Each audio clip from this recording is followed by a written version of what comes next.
요한복음 5장 2절에서 18절까지의 말씀. 긴데 돌아가면서 이렇게 읽었으면 좋겠거든요. 예루살렘에 있는 양문 곁에 히브리 말로 베데스다라는 못이 있는데 거기 행각 5이 있었고 그 안에 많은 병자, 맹인, 다리 저는 사람, 혈기 마른 사람들이 누워 물의 움직임을 기다리니 이는 천사가 가끔 못에 내려와 물을 움직이게 하는데 움직인 후에 먼저 들어가는 자는 어떤 병에 걸렸든지 낫게 되밀어라. 예수께서 그 누운 것을 보시고 병이 벌써 오래된 줄 아시고 이르시되 내가 낫고자 하느냐. 병자가 대답하되 주여, 물이 움직일 때 나를 못에 넣어주는 사람이 없어. 내가 가는 동안 다른 사람이 먼저 내려가나이다. 예수께서 이르시되 일어나되 자리를 들고 걸어가라 하시니 그 사람이 곧 나아서 자리를 들고 걸어가니라. 이날은 안식일이니 유대인들이 병 나은 사람에게 이르되 안식일인데 내가 자리를 들고 가는 것이 옳지 아니하니라. 대답하되 나를 낫게 한 그가 자리를 들고 걸어가라 하더라 하니 그들이 묻되 너에게 자리를 들고 걸어가라 한 사람이 누구냐 하되 고침을 받은 사람은 그가 누구인지 알지 못하니 이는 거기 사람이 많음으로 예수께서 이미 피하셨습니다. 그 후에 예수께서 성전에서 그 사람을 만나 이르시되 보라 내가 나았으니 더 심한 것이 생기지 않게 다시는 죄를 범하지 말라 하시니 그 사람이 유대인에게 가서 자기를 고친 이는 예수라 하니라. 그러므로 안식일에 이러한 일을 행하신다 하여 유대인들이 예수를 박해하게 된지라. 예수께서 그들에게 이르시되 내 아버지께서 이제까지 일하시니 나도 일한다 하시매 유대인들이 이로 말미암아 더욱 예수를 죽이고자 하니 이는 안식일을 범할 뿐만 아니라 하나님의 자기의 친아버지라 하여 자기를 하나님과 동등으로 삼으심이라. 걸어가라 라는 주제를 가지고 전하려고 합니다. 오늘 베데스다라고 하는 이 연못에 있는 이 맹인의 이야기는 실로암의 이야기와 매우 흡사합니다. 여러분, 우리가 지난번에 그 실로암의 이야기를 나누면서 그 사건의 핵심은 어떤 기적이 일어나서 문제가 해결되는 것이 아니라 그 자체가 보내심을 받은 하나님의 거룩한 사명이라는 것을 우리가 바라보게 되었습니다. 또한 그러니까 사람들의 시선 속에서 전혀 하나님의 영광에 미치지 못할 그러한 존재에게 하나님의 영광을 드러낼 수 있는 가치가 있는 존재임을 증명할 수 있도록 하나님께서 선택하셨음을 보여주신 하나의 사건이기도 했습니다. 그래서 하나님께서 우리를 선택하시고 사용하신다라는 것은 하나님의 수권, 그러니까 하나님의 주권, 그러니까 우리가 볼 때 혹은 다른 사람이 볼 때 나의 위치가 중요한 게 아니라 하나님이 보시는 나의 위치에서 내가 선택받았음을 안다는 것. 그것이 하나님의 영광의 출발점이라는 것을 우리가 다시 한번 생각해 볼 수 있는 이야기였습니다. 오늘의 이야기도 같은 맥락 속에서 이해할 수 있을 것 같습니다. 히브리 말로 베데스라는 곳은 행각 5, 그러니까 솔로몬의 행각이죠. 성전 근처에 있는 연못을 의미하는 겁니다. 아마 이 연못에 갑자기 아무런 물의 흐름이 없는 상태에서 물에 어떤 물방울이 떨어질 때 어떤 흐름이 생기잖아요. 그런 것들이 전혀 없다가 갑자기 생기면 천사가 나타나서 어떤 영광과 은혜를 베풀어 그 못에 들어가면 병을 나을 것이다 라고 하는 하나의 샤머니즘적인 설화가 사람들에게 있었던 것 같아요. 근데 우리가 볼 때는 이 시대가 잘 이해가 안 되죠. 지금은 여러분 다 병원 가잖아요, 아프면. 코로나도 걸리면 이제 어느 정도 지나고 나니까 인터넷이나 또 여러 가지 유튜브 정보들을 통해서 그 병을 어떻게 치료받고 어떻게 고침을 받고 또 이 병이 얼마나 심각할 수도 있지만 심각하지도 않구나라는 것을 이해할 수 있는 저 정도까지 저렇게 안 해도 돼 이렇게 우리가 판단할 수 있는 모든 근거의 수준은 우리가 이미 알았기 때문이 아니라 그걸 충분히 알 수 있는 시대를 살아가기 때문이라는 걸 우리가 생각해 보게 된다라는 거예요. 근데 이러한 상식으로 비춰봤을 때 여기 있는 사람들의 모습은 이해가 되지 않아요. 지금 성경 속에서 가만 보면 이 베데스라는 연못 주변에 어떤 사람들이 있냐면 병자, 맹인, 다리 저는 사람, 혈기 마른 사람, 이런 사람들. 그러니까 우리가 정말 몸이 아파서 살기 힘들어하는 사람들이 죄다 이 연못과 근처에 있었다는 얘기예요. 마치 병원에 가 있는 것처럼. 그렇다는 얘기는 이 당시에 사람들이 병을 낫기 위해서 할 수 있는 건 약을 먹거나 의사를 만나거나 하는 게 아니라 보통 아프면 어떻게 한다? 인간 신앙에 의지한다가 되는 거예요. 그래서 우리가 볼 땐 비상식적으로 보이는 이 행동은 그 당시 사람들에게는 아주 상식적이고 유일한 루트인 거예요. 절박함이라는 거죠. 여러분 혹시 병으로, 약으로도 나을 수 없는 아픔을 경험해 본 적 있으신 분 계세요? 아무리 약을 먹어도 낫지 않았던 적 있어요? 아, 진짜 이 병 꼭 나았으면 좋겠다라고 하는 그 병이 있나요, 혹시? 저는 살면서 이게 몇 번을 경험한 적이 있어요. 아무리 약을 먹어도 낫지 않았고, 어떤 병원을 가도 병명이 나오지 않는 병이 있더라고요. 여러분, 그런 상황을 경험하면 얼마나 막막한 줄 아세요? 그때 그런 생각이 들더라고요. 병을 낫기만 하면 뭐든지 지불하고 싶다. 이 병을 고치기만 하면 뭐든지 대가를 치르고 싶다는 생각까지 들었어요. 근데 그 생각을 하면서 문득 이 성경 속의 이야기들이 많이 떠올랐어요. 왜 이 사람들은 그렇게 병을 낫기 위해 절박했을까? 우리는 여러분들이 20살이잖아요. 이 10대, 20대 이 젊은 사람들은 사실 이런 감정을 잘 몰라요. 아무리 약을 먹어도 낫지 않을 거라는 거. 어떤 병원을 가도 내 병이 무슨 병인지 알 수 없다는 사실을 직면해 본 적이 없거든요. 근데 막상 직면해 보잖아요. 정말 두렵고 힘들고 어려워요. 왜 어려운지 아세요? 의사도 내 병을 모른대요. 아무리 약을 먹어도 어떤 모습으로도 알 수 없대요. 이런 진단이 떨어지면요. 막막해요. 정말 막막해요. 근데 오늘 이 병자가 이 예수님께 고침을 받았다고 말하면 좀 이상하죠? 어떤 명령을 받은 이 병자, 이 어떻게 보면 움직이지 못하는 정말 어떻게 거기까지 왔는지도 상상이 안 되는 사람이에요. 도와줄 사람도 없는데 거기 와 있는 건 그게 너무 신기하거든요. 계속 거기 있었다는 얘기인데 이 이야기를 가만히 보면 이 사람은요. 몸에 움직일 수 있는 부분이 거의 없어요.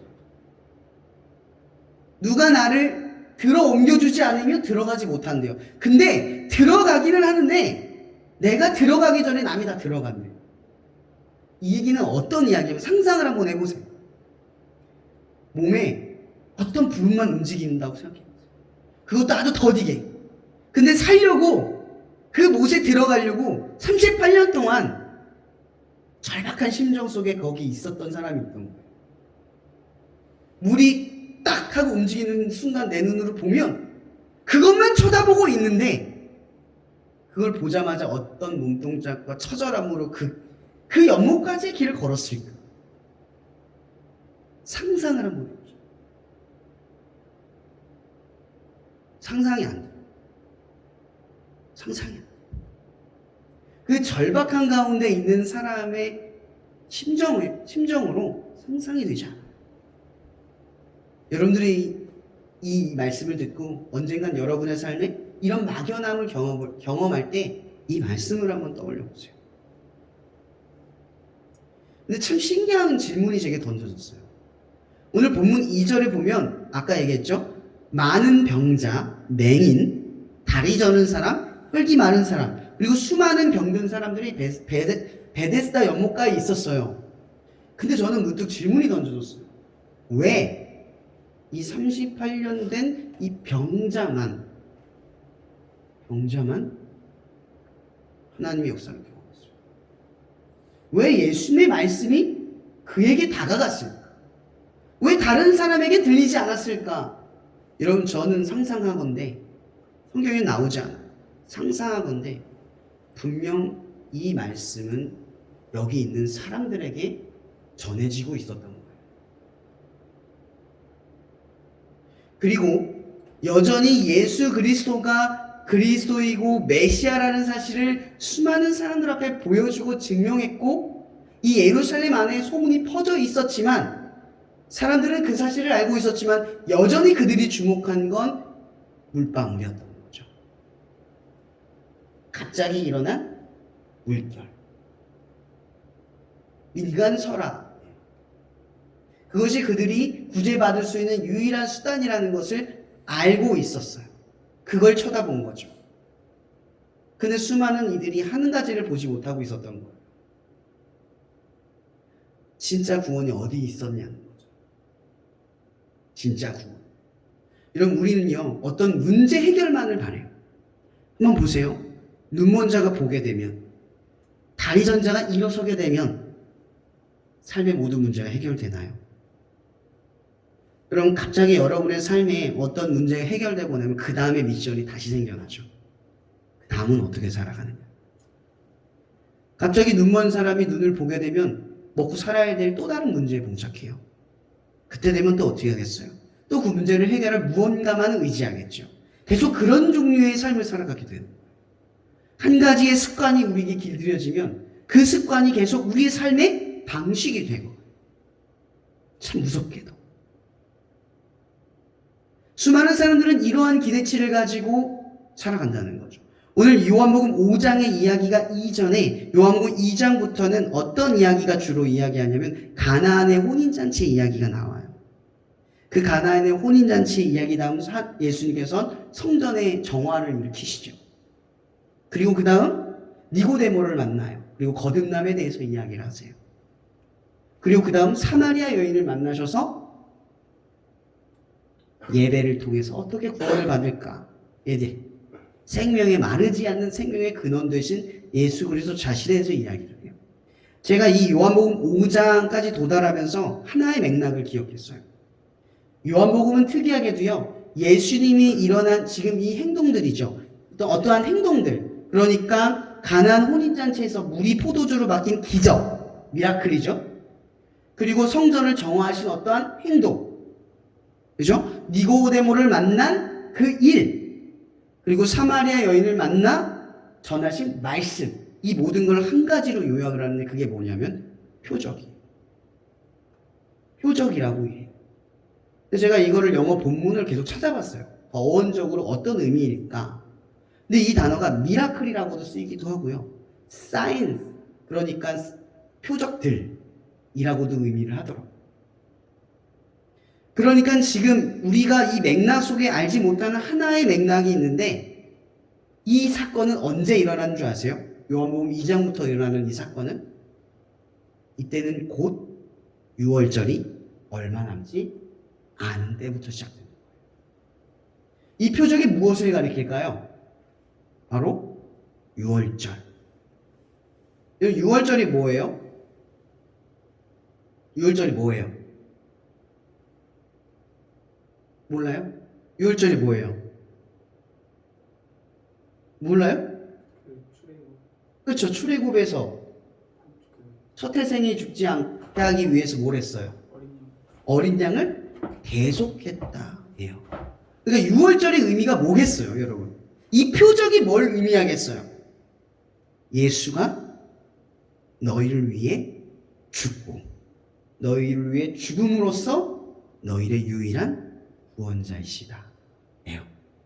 그러니까 이 모든 표적은 지금 누구를 가리키고 있냐? 예수가 메시아 그리스도다, 이런 사실을 계속해서 가리키고 있다라는 거예요.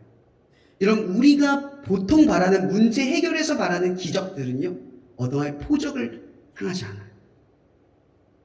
대부분의 이 세상 사람, 교회 밖에 있는 사람들은요, 자기 삶에 일어난 일은 다 우연 혹은 운이라고 이야기를 하죠.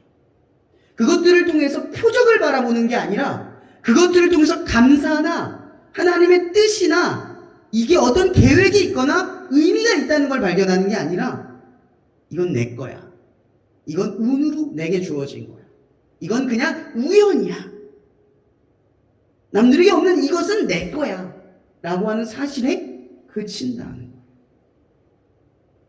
예수님께서는 수많은 사람들을 만나면서 이 말씀의 언급, 이 요한복음의 이야기에서 요한복음의 이 저자는 예수를 만나고 기적을 보고 체험한 사람들에 대하여 이 얘기를 하는 거예요. 표적. 어떠한 표적을 말함이라 라는 거죠. 계속 표적을 이야기하고 있어요.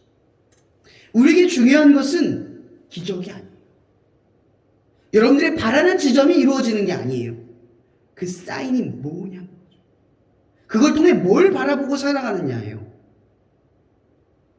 계속 기적만을 바라는 삶이 아니라 그 기적이 일어나는 근원과 이유를 바라보는 삶인 거죠.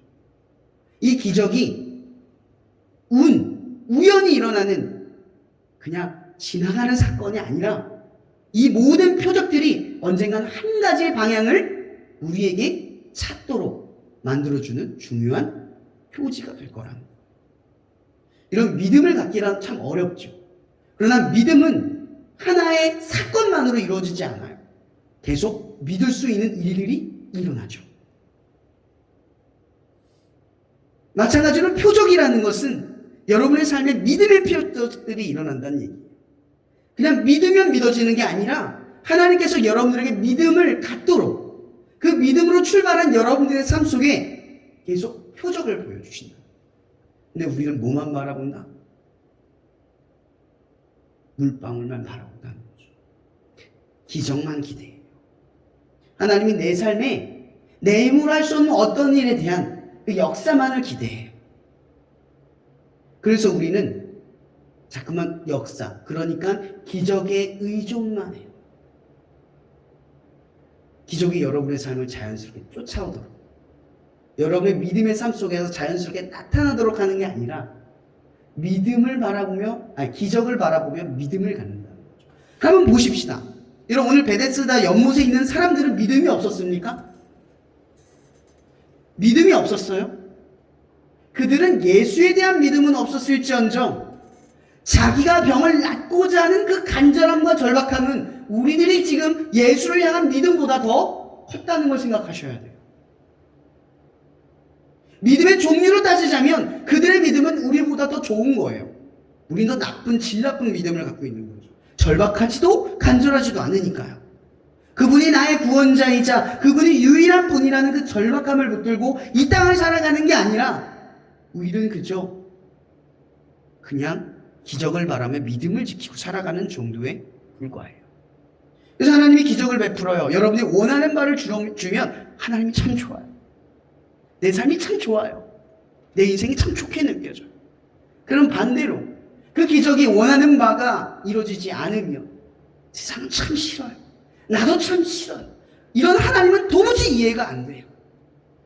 우리는 이런 종류의 믿음을 가진, 여러분 적어도 한번 생각해 봅시다. 이 사람들은요, 그러니까 물방울이 떨어지면 맨 먼저 들어가는 사람만 낫는데요. 이거 얼마나 부당한 일입니까? 잘못된 믿음을 가졌음에도 불구하고 이 부당한 존재에 대한 이 부당한 사건에 의존을 해요. 한 명만 들어갈 수, 한 명만 나을 수 있는 이곳에. 그러면 생각해 봅시다. 저는 생각해 보건대 이 물에 들어갈 수 있는 사람은요, 아프고 간절한 사람이 아니라 더 멀쩡한 사람일 거예요. 아닐까요? 그냥 다리 다친 사람이 먼저 들어가지 않을까요? 좀 더 빠른 사람이 들어가겠죠. 그러면 여기에 믿음, 그러니까 이 존재에 대한 믿음, 그 믿음은 정당하지 않은 존재예요. 근데 그런 존재를 믿어요. 그런 존재를 믿고 있는 존재에게 누가 가요? 예수가 가요. 베데스다 연못에서는 수많은 간절한 사람들의 외침과 마음이 있었을 거예요. 예수님께서 이 사람만 만났겠습니까? 분명히 거기에서 대놓고 내가 누구인가, 내가 누구인지를 수없이 보여주셨어요. 가나의 혼인잔치는요, 예루살렘 근방에 일어났던 사건이거든요. 그 표적이 이미 예루살렘에 퍼졌어요. 사람들은 이미 알고 있어요. 그분이 어떤 역사를 일으켰는지, 그리고 성전에서 어떤 일을 했는지, 그분의 권위가 얼마나 대단한지 사람들은 이미 알고 있었다는 거예요. 그 예수께서 이 베데스다 연못에 그 절박한 사람들 앞에 선 거예요. 그 사람들은 예수님을 몰랐던 사람들이 아니라 하나의 믿음의 방향증으로 여기는 사람들이었던 거죠. 왠지 아시죠? 일본에서는 다신론, 그러니까 이 의자에도 신이 있고요, 이 악보에도 신이 있다고 생각해요. 그래서 예수님을 믿으라고 하잖아요. 그러면 너나 믿어, 이런 게 아니에요. 그래, 그것도 신이니까 믿으면 좋지, 이런 생각을 가지고 믿어요. 그래서 예수를 전할 때 오히려 어려운 게 그거예요. 너무나 쉽게 받아들이는데 그 받아들이는 모습은 보이는 그것과 다르다는 거예요. 전적으로 믿는, 하나를 전적으로 믿는 게 아니라 많이 믿으면 다다익선, 믿을수록 좋다. 그런 종류의 믿음이라는 거죠. 그러니까 아마도 이 베데스다 연못에 있는 사람들은 예수에 대하여, 그 존재에 대하여 다다익선, 하나라도 더 믿으면 좋은 지점에 불과했다. 우리는 생각할 수 있다는 거죠. 중요한 것은 아마 생각하건대 여기에는 그게 있었을 거예요. 그 뭐죠? 선착순. 이 병자가, 저는 감히 생각하건대 이 병자는 아마 1cm도 움직이지 못하는 위치에 서 있었을 거예요. 그러니까 다른 사람들이 어여땅 할 때 이미 물에 들어가고 있는 상황에 이 사람은 아직도 거기에 1mm도 안 되는 꿈틀대는 그 처절한 몸부림으로 잠시 움직임에 불과했었다는 거죠. 그러니까 맨 뒤에 남았던 사람이 누구였다는 거예요? 이 병자였어요. 이 병자는 거기서도 패배자였어요. 거기서도 절망스러웠죠. 그리고 그의 삶은 38년. 제가 이 말씀에 나오지 않지만 아마도 38년이면 보통 한 세대가 40세라고 얘기했죠. 그러면 거의 태어났을 때부터 몸을 움직일 수 없는 상태로 38살까지 살았다는 얘기가 되는 거예요. 점점 더 안 좋아졌다는 거겠죠. 근데 여러분, 이때는 의학이 없었어요. 민간 요법만 있었던 거죠.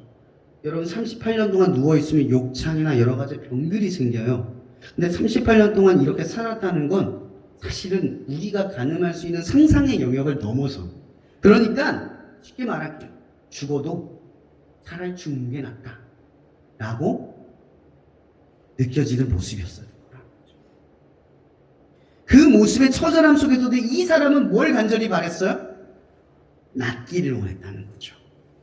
오늘 예수님께서는 그 낫기를 바란, 그러니까 맨 뒤에 뒤쳐져 있는 이 병자에게 가서 말씀하시는 거예요. 뭐라고 물어보시냐면 이렇게 말을 해요.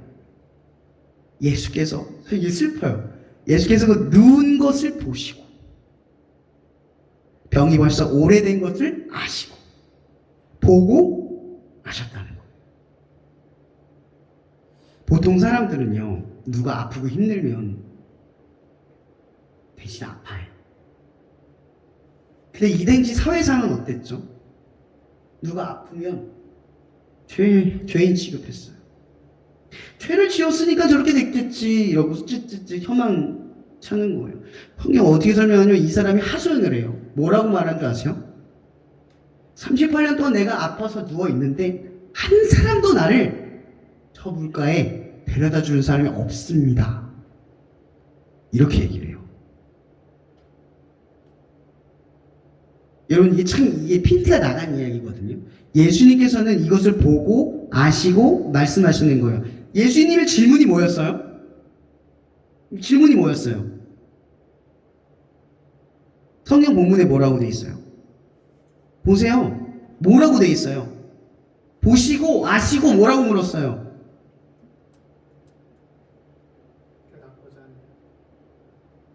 근데 질문이 이게, 여러분 이렇게 질문하면 뭐라고 말하면 돼요? 네! 고쳐주세요! 제발! 근데 질문이 이상해요. 핀트가 나가요. 이 사마리아 여인 때도 마찬가지지만 전혀 이상한 대답이 나와요. 그게 뭐냐 하면 이런 대답인 거죠.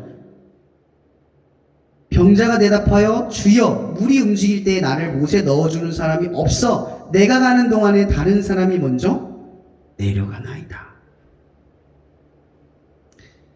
여러분, 이 병자에게 있어 가장 큰 병은 마음의 병이었던 거예요. 38년 동안 아프면서 제일 서럽고 힘들었던 일은 단 한 명도 누워있는 그 자리에 있는 자기 자신을 일으켜 세운 자가 없었다는 거죠. 낫고자 하느냐. 그러니까 이 병자가 낫고자 했던 건 무관심이었던 거예요. 병이 낫는 것보다 더 고통스러웠던 건 이 병에 걸려있는 상태에서 아무도 그를 사람 취급하지 않았다는 거예요. 그러니까 그가 병을 나아서 다시 살아도 이 마음의 병은 해결할 수 없다는 거죠. 우리가 볼 땐 이 맥락, 이 대화의 맥락이 이해되지 않죠. 그런데 이 대화의 맥락이 맞는 거예요. 그럼 예수님께서 여러분에게 어떤 문제에 봉착했을 때 여러분이 간절하게 주님을 찾아요. 그때 주님이 여러분을 만져줘요. 왜 그래? 내가 문제 해결해 줄까? 여러분이 삶에 어려움이 왔을 때 부모님이든 누군가 괜찮아, 내가 해결해 줄까? 하면 뭐라고 해요? 수아가 종종 그러는데 울면서 하소연을 하죠. 나는 도와줄까? 얘기했는데 울면서 얘기를 하죠. 억울하다, 답답하다, 화가 난다. 왜 그럴까요? 우리에게 진짜 필요한 건 문제 해결이 아니라 나를 알아주시고 나를 도와주시는 존재라는 거예요. 그걸 느꼈을 때 우리가 한없이 무너지는 거예요. 그걸 느꼈을 때 우리가 정말 기적을 마주할 수 있는 때를 맞이한다는 거죠. 근데 우리는 이걸 전혀 알지 못해요. 그저 기적, 인격적이지 않은 기적만을 기대해요. 삶의 문제를 해결할 수 있는 그런 신을 기대해요. 그런 존재. 그러니까 내 삶의 간섭은 필요 없습니다, 주님. 그냥 내 문제만 해결해 주세요. 조금은 하나님께 섭섭한 믿음을 갖는 거죠. 그런데 이 당시에 있는 사람들이 다 그런 믿음을 가졌던 거예요. 왜 예수님께서 성전에 정화를 했을까요? 왜 성전의 상에 돈이 있는 것을 다 쏟고 상을 엎으셨을까요? 그곳에서 장사했기 때문에요? 아니요. 더 근원적으로 살피면 장사했기 때문이 아니었어요. 거기서 그 물불교환을 한 건 이유가 있었어요. 하나님께 더 좋은 깨끗한 예물을 드리기 위해서 방법을 만든 거예요. 그 당시 사회는 디아스포라, 그러니까 흩어진 유대인들이었거든요. 먼 거리에서 양을 끌고 오면 그것이 흠이 생기죠. 그럼 하나님께 드릴 수 없잖아요. 그러니까 거기에 있는 깨끗한 것을 드리기 위해서 그들이 지혜롭게 장사를 한 거예요. 근데 뭐가 된 거죠? 하나님을 만나지도 않고 하나님께 드리며 그치는 그런 예배를 드리는 사람들로 가득 차 있는 거죠. 그걸 둘러엎으시고 하나님과 상관없는 예배, 하나님과 관계하지도 않는 예배, 하나님을 하나님으로 보지도 않는 예배를 드리는 사람들만 북적대는 그 예배를 둘러엎으시고 사람들은 그 표적을 못 봐요. 이런 중요한 건 하나님이 받으시는 거지 우리가 하나님께 드리는 게 아니죠. 우리가 무언가를 드렸느냐가 아니라 그것이 하나님이 원하는 마이냐예요. 그런 사마리아 여인이 영원한 마르지 않는 생명수가 예수라는 사실을 듣자마자 그러면 나에게 주세요 이렇게 말하는 게 아니라, 그런데 주님, 유대인들은 우리가 예배 드리는 것이 옳지 않다고 말합니다. 그들은 예루살렘에서 예배를 드리는데 우리가 이 산에서 드리는 건 틀리다고 말하네요. 이렇게 말을 해요. 그의 마음의 병은 그 병이었던 거예요. 나도 하나님을 믿고 예수를 믿고 의지하고 살아가는데 내 믿음을 자꾸 가짜라고 말하는 사람들 앞에 그 마음이 회복이 되지 않는 거예요. 그러니 예수님께서 말하는 거죠. 내가 영원히 마르지 않는 생명수를 너에게 줄게. 그 말이 터져 나오자 본물처럼 내 마음의 응어리가 터져 나와요. 그리고 예수님께서 말하는 거죠. 그때는 이 산에도 저 산에도 말고 오직 영과 진리로 예배를 드리는 자를 하나님께서 찾으실 거예요. 그때는 영과 진리로 예배를 드릴 거야. 이게 무슨 위로인 줄 아세요? 예루살렘에 가지 않아도 돼. 더 이상 그러지 않아도 돼. 그런 죄책감이 너를 사로잡지 않아도 돼. 영과 진리는 성령과 예수, 그러니까 말씀을 의미하는 거예요. 그러니까 장소를 불문하고 조건과 자격을 불문하고 하나님께서 누구에게나 임의대로 주시는 성령과 진리로 누구든지 예배드릴 수 있다, 이 얘기예요. 오늘 마치 상심빨련 병자가 되어 물가에 들어가지조차 못한 맨 뒤에서 예수를 만난 그 사람처럼. 여러분, 그 사람이 예수를 만난 이유와 근거가 없어요. 전 아무리 눈치고 찾아봐도 왜 그 사람이 예수를 만나야 되는지 모르겠어요. 예수님이 그를 찾아간 조건과 자격이 없어요. 여러분 보기에는 그 사람이 좀 더 나은 게 있습니까? 딱 하나. 예수님이 보시고 하셨다는 거죠. 그분이 우리의 상태를 먼저 보고 하셨다는 거예요.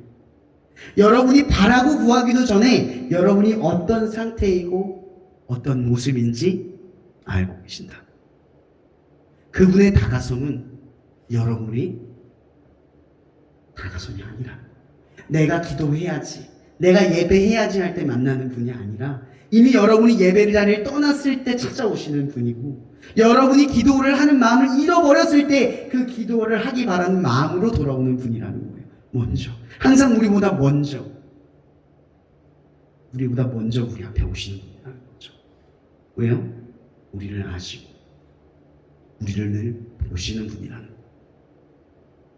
그렇게 예수님께서는 그 38년 된 병자를 보시고 아시고 묻습니다. 내가 낫고자 하느냐? 그러나 여러분 기억하세요. 믿음이 우리를 구원합니다. 아멘. 믿음만이 우리를 구원합니다. 아멘. 믿음 없이는 구원받을 수 없습니다. 아멘. 오늘 말씀 본문에 예수님께서 말을 합니다. 보통 여러분들 이 말씀을 듣고 예수님께서 이렇게 말을 해야 되는 게 정상이에요. 하소연을 듣고 나면 기도해주고 나았어, 이제 괜찮아, 이러면 끝이죠? 근데 오늘 다음의 이야기에 뭐라고 되어 있냐면 실로암의 이야기와 비슷하게 흘러갑니다. 뭐라고 되어 있습니까? 일어나 내 자리를 들고 걸어가라. 여러분, 저는 여기서 또 한 번 생각을 해봤어요. 38년 동안 몸을 가누지 못했던 사람에게 일어나는 일은 상상할 수도 없는 도전이에요. 생각해 보시겠어요? 여러분, 팔이나 다리 부러본 적 있어요? 그 굽혀진 채로 있다가 팔 펼 때 해봤어요? 그때 어땠어요? 쉬웠나요? 너무나 막연하고 불가능하게 느껴지지 않았나요? 여러분, 근데 팔 부러져서 급수한 건 몇 주예요? 38년 동안 몸이 굳어서 움직이지 못한 자에게 일어나 걸으라는 말에 움직이는 것은 엄청난 도전이라는 거예요. 저는 이 말씀을 드리고 싶은 거죠. 이런 믿음은 예수님께서 우리에게 찾아오셔서 주시는 것이지만 믿음을 갖고 행동하는 건 대단한 용기가 필요하다는 일입니다. 이런 이 38년 된 병자가 이 말을 듣습니다. 내 자리를 들고 일어나 걸으라. 여러분, 저는 벌떡 일었다고 생각하지 않을 거예요. 손가락 마디마디를 천천히 움직이며 끊임없이 손가락을 움직이며 손이 움직일 때까지 몇 시간이 걸리고 그 마디마디가 몇 시간 걸리고 그렇게 꿈틀대다가 일어났다고 상상할래요. 그런 모습이라고 저는 생각하게 할래요.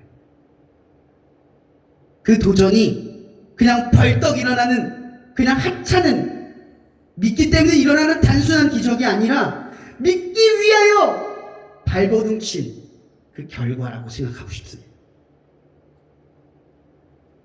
그렇게 일어난 병자는 일어나 걷습니다. 그러나 그냥 일어나 걷는 것이 아닙니다. 예수의 명령은 내 자리를 들고 라는 말이 있습니다. 여러분, 여기서 내 자리를 든다라는 게 무슨 의미인 줄 아십니까? 이 당시 안식일, 그러니까 사람들이 이 안식일을 어겼다라는 말의 근본, 그러니까 그 이유는 자리를 들었기 때문에, 일어나 걸었기 때문이 아니라 무언가를 드는 행위, 그러니까 노동을 하는 이 율법적 행위가 안식일을 어긴 행위, 그러니까 죄악된 행위라는 거예요. 그러니까 이 38년 된 병자는 두 가지 도전을 선고해요. 첫 번째, 믿음을 갖고 일어서기 위해 마디마디를 움직이려고 하는 투쟁과 몸부림이 있었다. 그리고 두 번째, 사람들의 시선에 아랑곳하지 않고 자리를 들고 율법을 어겼다. 이 말의 두 가지의 핵심은 딱 하나로 연결됩니다. 말씀대로 했다. 내 자리를 들고 가라. 말씀대로 했다. 그것이 그의 삶의 기적이 돼. 여러분, 이 이야기의 끝은 그렇게 끝나지 않죠. 저는 이 이야기의 끝마무리까지 읽은 이유가 있습니다. 저는 이 말이 더 중요한 것 같아요.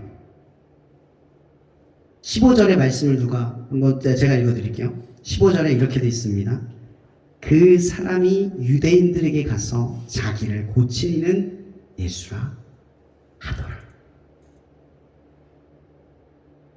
여러분, 38년 동안 병자였던 자에게 사람들의 시선은 두려운 거예요. 나를 죄인 취급하고 내가 죽어도 상관없는 존재 취급하고 나에게 손도 대지 않고 나를 물가로 끌어준 긍휼 어린 자를 단 한 번도 경험하지 못한 이 사람에게 사람들의 시선이란 뭐겠어요? 쟤는 어차피 나 싫어요. 나는 어차피 죄인이야. 그걸 버렸을까요? 다 낫게 되어서 당당하게 걸었다고 해서 되었을까요? 정작 중요한 건 뭔지 아세요?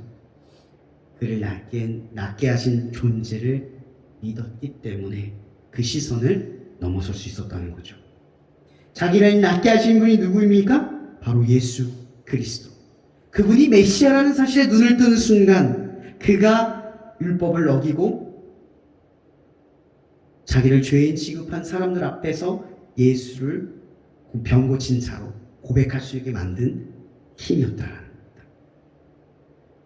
여러분, 여러분의 삶은 어떠한 결과를 꿈맺힘을 받고 싶습니까? 여러분의 삶이 예수로 끝나고 싶지 않습니까? 여러분의 삶의 기적과 표적이 단 하나의 방향을 가리키고 싶지 않습니다. 지금 이 병자에게 일어난 이 사건은 하나의 표적만을 가리킵니다. 바로 15절. 병 고치신 이는 예수라. 세상 사람들은 그저 운이 좋았다고 말합니다. 그리고 내가 열심히 했기 때문에 얻은 것이라고도 말합니다. 혹은 내가 운이 좋았기 때문에 우연히 얻었다고 말하기도 합니다. 그러나 그리스도인은 그렇게 말하지 않습니다. 이것은 하나님의 영광입니다. 하나님께서 그 영광을 드러나기 위해 주셨습니다. 지금 나에게 일어난 것은 운이 아니라 하나님의 뜻입니다. 지금 이 일에 순탄함을 주신 건 내가 열심히 했기 때문만이 아니라 하나님이 계획하시는 바가 있기 때문입니다. 여러분의 삶에 이 하나의 표적을 나타내었으면 좋겠습니다. 나를 고치시니가 예수라 하더라. 내 삶을 이끄시니가 예수라 하더라. 내 삶의 문제를 해결하시고 지금까지 인도하시니가 예수라 하더라. 나를 여기까지 인도하시고 이곳에 있게 하시니가 예수라 하더라. 이런 기적이 여러분의 삶에 일어나길 바랍니다. 인격적이지 않는 기적이 아니라 정말 인격적인 하나의 표적을 발견하는 저와 여러분의 삶이 되길 예수 그리스도의 이름으로 축복하며 말씀 마치겠습니다. 사랑해 주님 감사합니다. 오늘 우리는 이 38년 된 병자의 모습을 바라봅니다. 하나님, 우리는 너무나 연약하고 부족한 모습 속에 어쩌면 다른 종류의 믿음보다 형편없는 믿음으로 주님을 믿는지 모릅니다. 어떠한 절박함도 어떠한 간절함도 그것도 없이 우리는 그저 우리의 삶에 믿음의 기적이 운처럼 우연처럼 일어나기만을 바라며 살아갑니다. 그러나 그 주님께서는 38년 된 병자가 맨 뒤에 뒤처져서 가누지 못할 몸으로 꿈틀대며 살기 위해 나아갔던 그 모습을 보시고 그리고 아시고 늘 우리보다 먼저 우리에게 오셔서 우리에게 말씀하시는 바를 믿게 하시고 믿음 없는 우리에게 말씀으로 그 말씀대로 행하게 하셔서 우리의 삶에 작은 표적을 나타내시는 주님. 이 시간 여기 있는 이 청년들이 이 땅을 살아갈 때 세상에 말라버리고 변질되는 유한한 이 땅의 것들을 의지하고 바라며 소망하며 원하며 추구하며 그 허망함에 닿지 않게 하시고 영원히 마르지 않으며 변하지 않으며 틀림이 없는 예수 그리스도의 사랑을, 그 믿음을 수많은 표적들 가운데에서 더욱 단단하게 붙잡을 수 있게 하여 주시옵소서. 하나님, 이 청년들에게 날마다 일어나 걸어라, 내 자리를 들고 일어나 걸어라, 세상의 시선을 넘어서고 마음의 응어리를 떨쳐내고 오직 예수를 믿는 믿음으로 어떠한 시선과 세상의 가치관 앞에서도 오직 유일한 구원이, 우리의 삶에 또한 이 땅의 유일한 구원자 되시는 예수 그리스도를 그 시선 앞에도 굴복하지 않고 고백할 수 있는 우리 모두가 되게 하여 주시옵소서. 우리의 귓전에 주저앉을 앉을 때마다 내 자리를 들고 일어나 걸으라. 그 도전 앞에 설 수 있는 청년들 되도록 축복하여 주시옵소서. 굴복하지 않는 청년들 되도록 이끌어 주시옵소서. 모든 것에 감사하며 살아계신 예수 그리스도의 이름으로 기도합니다.